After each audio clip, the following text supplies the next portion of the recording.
চোখ বন্ধ করে সূরা কাউসার 3 বার পাঠ করে বুকে ফু দিয়ে সাথে সাথে জাদু টোনা, কালো জাদু, ব্ল্যাক ম্যাজিক, কুফরি কালাম একেবারে নষ্ট করে ফেলুন। হতে পারে আপনি জাদুতে আক্রান্ত হয়ে পড়েছেন অলরেডি, কিন্তু আপনার জানা নেই। আপনি যদি দেখেন ঘুমানোর সাথে সাথে ভয়ঙ্কর ভয়ঙ্কর স্বপ্ন, আপনি উড়ে উড়েও কোথাও যাচ্ছেন, তারপর আপনাকে ধরে কেউ মারতেছে, আপনাকে একেবারে অনেক কষ্ট দিচ্ছে, তারপরে সাপে দংশন করছে, সাপে তাড়া করছে, শত্রু আপনাকে আক্রমণ করছে, এভাবে ভয়ঙ্কর ভয়ঙ্কর স্বপ্ন যদি আপনি দেখেন, তাহলে মনে করবেন আপনি কঠিন জাদুতে আক্রান্ত হয়ে পড়েছেন। সেই জাদু সাথে সাথে আপনি নষ্ট করবেন, অন্যথায় আপনি ক্ষতিগ্রস্তর মধ্যে পড়ে যাবেন। তারপরে যদি দেখেন দিন দিন আপনি দুর্বল হয়ে পড়ছেন, রোগ হয়ে পড়ছেন, দুর্বল হয়ে পড়ছেন, একেবারে কোনো কাজই আপনি করতে পারছেন না, অলসতা চলে আসছে।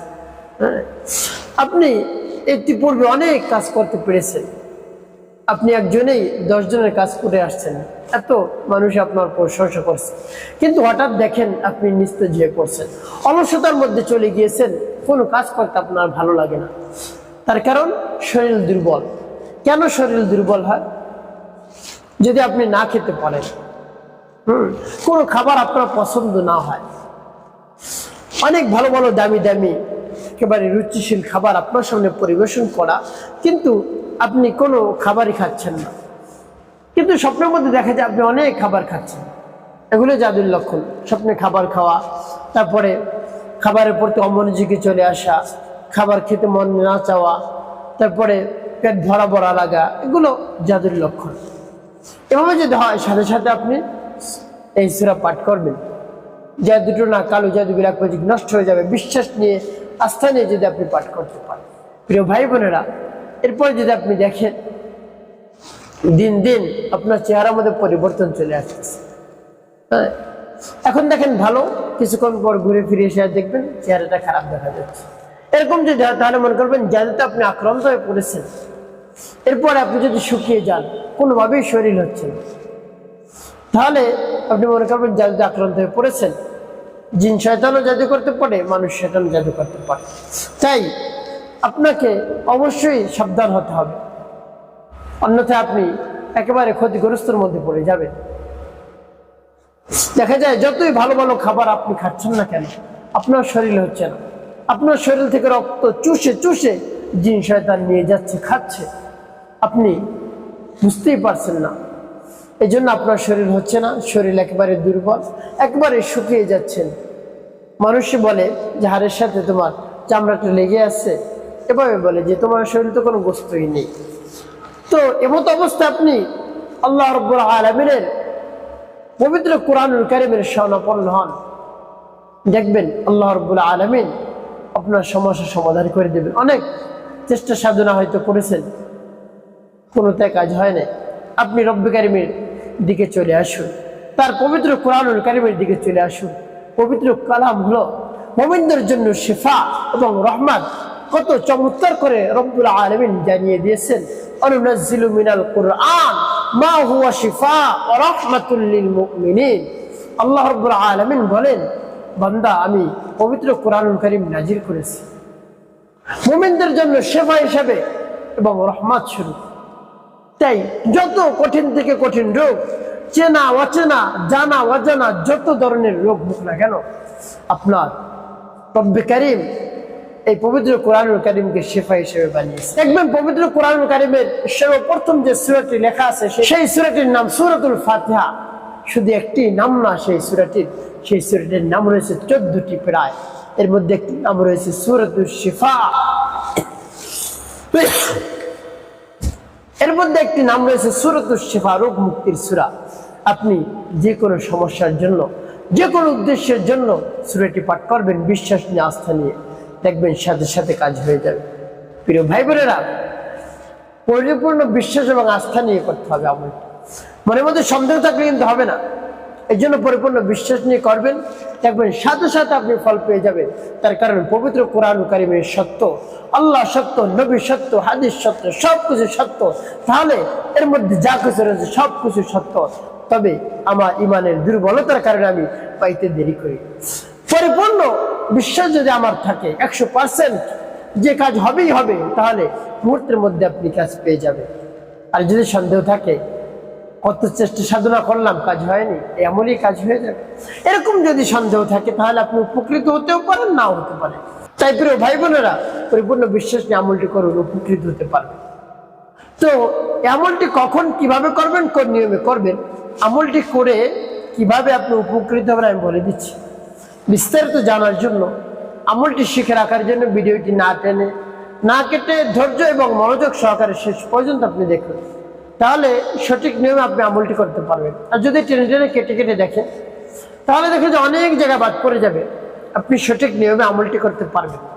প্রিয় ভাই বোনেরা, তাই সঠিক নিয়মে আমলটি করতে হলে আপনাকে পরিপূর্ণ ভিডিওটি দেখতে হবে। চলুন কিভাবে আমলটি করতে হয় জেনে নেওয়া যাক। শুরুতে কি করবেন আমলটি করার ক্ষেত্রে, আপনার একটু টাকাও খরচ করতে হবে না, শুধু অল্প কিছু সময় ব্যয় করতে হবে।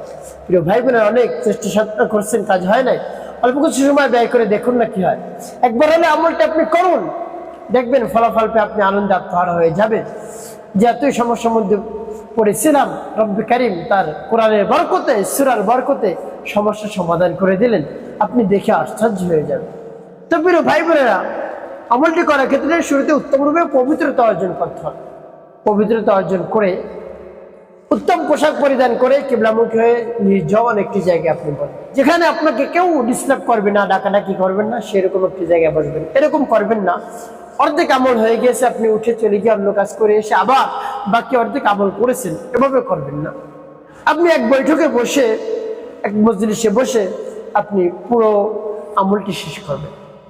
তো উত্তম রূপে পবিত্রতা অর্জন করে উত্তম একটি জায়গায় বসে কি করবেন, জীবনের গুনাহের কথা স্মরণ করে ক্ষমা প্রার্থনা করবেন, আল্লাহ আমার জীবনের সমুদায় গুনাহ খাতাগুলো মাফ করে দিন। জীবনে যত ধরনের অন্যায় করেছে, অপরাধ করেছে, ছোট বড়, দিনে রাতে প্রকাশ্যে গোপনে যত ধরনের অন্যায় অপরাধ করেছি, আপনি মাফ করে দিন। আমার অন্তরকে পাক পবিত্র বানিয়ে দিন। এরকম রব্বে কারিমের কাছে মন খুলে প্রেরণ করে বিশ্বাস নিয়ে বলবেন, দেখবেন কাজ হয়ে যাবে। এরপরে 3 বার দুরূদ শরীফ সাল্লাল্লাহু আলাইহি সাল্লাম, সাল্লাল্লাহু আলাইহি সাল্লাম, সাল্লাল্লাহু আলাইহি সাল্লাম ইস্তিগফার দুরূদ শরীফ পাঠ করা হয়ে গেলে এরপরে আপনি সেই সূরাটি পাঠ করবেন। সূরা পাঠ করে চোখ বন্ধ করে বুকে ফু দিবেন। কেন চোখ বন্ধ করলেন পরে বলে দিচ্ছি, আগে আমি সূরাটি বলে নিই। যখন সূরা পাঠ করবেন রব্বে কারিমের কাছে সমস্যার কথা খুলে বলবেন, একেবারে মনে দরদ নিয়ে। এরপরে সূরা পাঠ করবেন। সূরা পাঠ করে পরবর্তী কি কি করবেন বলে দিচ্ছি, আগে সূরা বলে নিই। বিসমিল্লাহির রহমানির রহিম, ইন্না আ'তাইনাকাল কাউসার ফাসাল্লি লিরাব্বিকা ওয়ানহার ইন্না শানিআকা হুয়াল আবতার। যখন পাঠ করে হয়ে যাবে বুকের মধ্যে একটু ফু দেবেন। তারপর আপনি আবার পাঠ করবেন, বিসমিল্লাহির রহমানির রহিম, ইন্না আ'তাইনাকাল কাউসার ফাসাল্লি লিরাব্বিকা ওয়ানহার ইন্না শানিআকা হুয়াল আবতার। পাঠ করা সবার। তারপর আপনি মনে দরদ নিয়ে আবার পাঠ করবেন, বিসমিল্লাহির রহমানির রহিম, ইন্না আ'তাইনাকাল কাউসার ফাসাল্লি লিরাব্বিকা ওয়ানহার ইন্না শানিআকা হুয়াল আবতার। পাঠ করা শেষ, আবার ফু দিবেন। প্রিয় ভাই বোন, কতবার গুনে গুনে আপনি 3 বার পাঠ করে 3টি ফু দিবেন।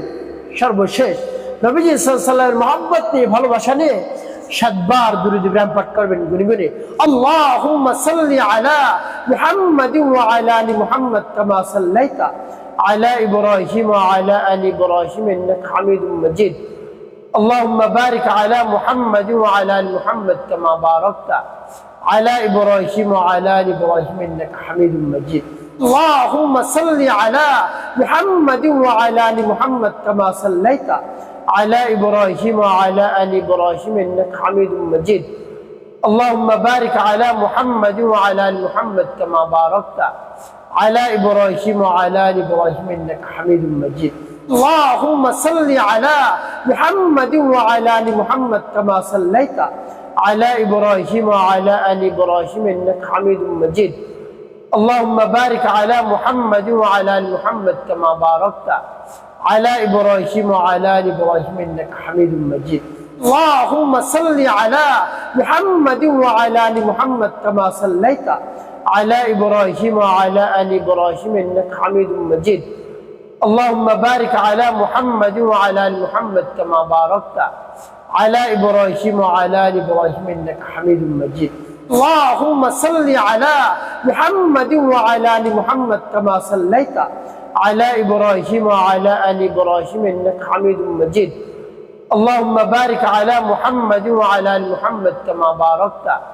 على إبراهيم وعلى آل إبراهيم إنك حميد مجيد اللهم صل على محمد وعلى آل محمد كما صليت على إبراهيم وعلى آل إبراهيم إنك حميد مجيد اللهم بارك على محمد وعلى آل محمد كما باركت على إبراهيم وعلى آل إبراهيم إنك حميد مجيد এবার যখন পাঠ করা হয়ে যাবে আপনার বুকে দুটি ফু দিবেন প্রিয় ভাই বোনেরা আপনার আমলটি করা শেষ ওই স্থানে বসে রব্বে কারিমের কাছে হাত উত্তোলন করবেন বলবেন আপনার সমস্যার কথা মন খুলে প্রাণ ভরে বিশ্বাস নিয়ে আকুতি মিনতি করে একেবারে বিনয়ের সাথে নম্র সুরে 2 ফোঁটা চোখের পানি ফেলে রব্বে কারিমের কাছে বলবেন হে আল্লাহ আপনার স্বর্ণপন্ন হয়েছে আর কারো স্বর্ণপন্ন হয়নি কারো দরবারে যায়নি আপনার কোরআনের স্বর্ণপন্ন হয়েছে আপনি আপনার শক্তিতে কোরআনের বরকতে কোরআনের শক্তিতে সমস্যা সমাধান করে দিন অন্যথায় আমি একেবারে ধ্বংস হয়ে যাব একেবারে বিপদগ্রস্ত হয়ে পড়ব আমি একেবারে সমস্যায় জর্জরিত হয়ে পড়বে হে আল্লাহ আমার সমস্যা সমাধান করে দিন বলবে রব্বে কারিমের কাছে মন খুলে প্রাণ ভরে দেখবেন সাথে সাথে কাজ হয়ে যাবে ইনশাআল্লাহ একটি কাজ আপনার করতে হবে 5 ওয়াক্ত নামাজ আদায় করতে হবে মানুষের কল্যাণে খেদমতে কাজ করবেন অবশ্যই আপনার জীবন সুখময় হবে শান্তিপূর্ণ হবে ইনশাআল্লাহ।